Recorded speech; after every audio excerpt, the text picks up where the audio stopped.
पहली बात तो व्यंतर जाति के देव को हम देख नहीं सकते इस पंचम काल में।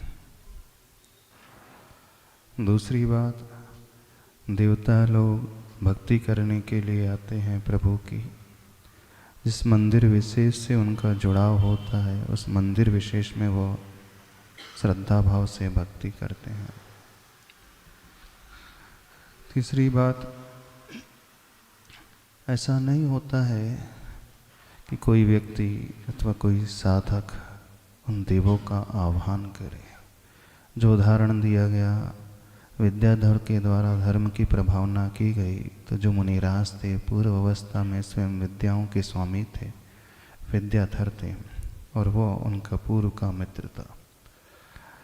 जब भी कोई उपसर्ग आदि दूर होता है, कोई घटना विशेष घटती है, प्राय ऐसा देखा जाता है कहीं ना कहीं से उस देव विशेष जीव का लिंग उस क्षेत्र विशेष अथवा व्यक्ति विशेष से अवश्य होता है। और जहाँ तीव्र अंतराय कर्म का सामूहिक रूप से उदय होता है वहाँ देवता लोग भी नहीं आते। सामान्य लोगों को छोड़ दें, जब आदिनाथ भगवान के जो तीर्थंकर थे युग के आदि में, उनके अंतराय कर्म का उदय था, तो 7 महीने 10 दिन लगभग उन्हें आहार नहीं मिला, जबकि सौधर्मेंद्र उनकी सारी व्यवस्था करता था। भरत चक्रवर्ती स्वयं अवधि ज्ञानी थे, बाहुबली अवधि ज्ञानी थे, और चक्रवर्ती की सेवा में असंख्यात देव हमेशा नियुक्त रहते थे, जिनके पास 9 निधियाँ थी, 14 रत्न थे, सब कुछ उनके पास था। फिर भी जहाँ अंतराय कर्म का, निकाचित आदि कर्म का उदय होता है, तो तीर्थंकर भगवान को भी वह भुगतना पड़ता है। यहाँ तक कि पार्श्वनाथ भगवान जो मुनि अवस्था में थे, साधना कर रहे थे, 7 दिन तक लगातार कमठ का जीव उपसर्ग करता रहा। उस समय सौधर्मेंद्र कहाँ चला गया था? जिस सौधर्मेंद्र ने पार्श्वनाथ भगवान के गर्भ कल्याणक को मनाया, गर्भ में आने से 6 महीने पूर्व ही सारी रचना उसने विशेष कर दी, रत्नों की वृष्टि कर दी। जब तो तीर्थंकर बालक आए भी नहीं थे गर्भ में, जन्म कल्याणक उसने बड़ी धूमधाम से असंख्यात देवों के साथ मनाया, दीक्षा कल्याणक मनाया। लेकिन जब वो साधना में डूब गया और उन पर उपसर्ग होता रहा 7 दिन तक, उस समय सौधर्मेंद्र कहाँ चला गया?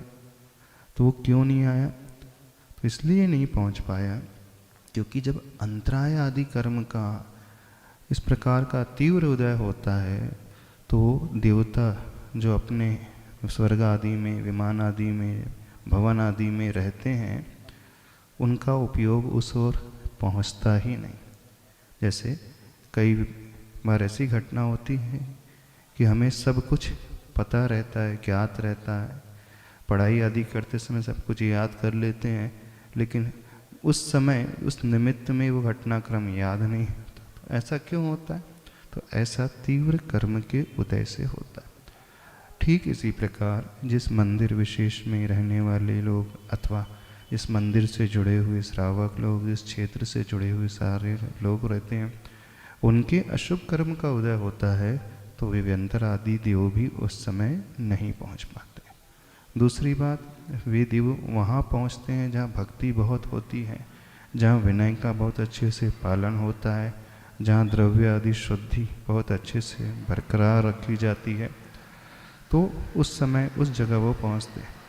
तो ऐसा सबको लगता है कि यहाँ क्षेत्र में रहने वाले लोग बहुत अच्छे से भक्ति कर रहे हैं, लेकिन कई बार वहाँ द्रव्य शुद्धि भी नहीं रहती है, वैसा समर्पण भी नहीं रहता है श्रावकों का, वैसी भक्ति भी नहीं रहती है, और उनके अशुभ आदि कर्म का उदय होता है, तो देवता लोग धर्म प्रभावना के निमित्त से नहीं पहुंच पाते हैं।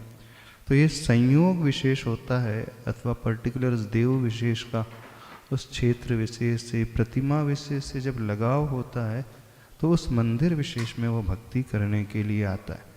भले ही देवों को अवधि ज्ञान होता है, पर पंचम काल में तो वैमानिक जाति के देव आते ही नहीं, और रहे भवनत्रिक आदि देव, तो उनकी जो सीमा होती है अवधि आदि ज्ञान की, रेंज जो होती है बहुत अधिक नहीं होती, प्लस उनकी शक्ति भी इतनी पावरफुल नहीं होती है। इसलिए इस सारे फैक्टर्स, सारे कारण एक साथ जुड़ जाते हैं तो वो देवता आदि नहीं आते हैं।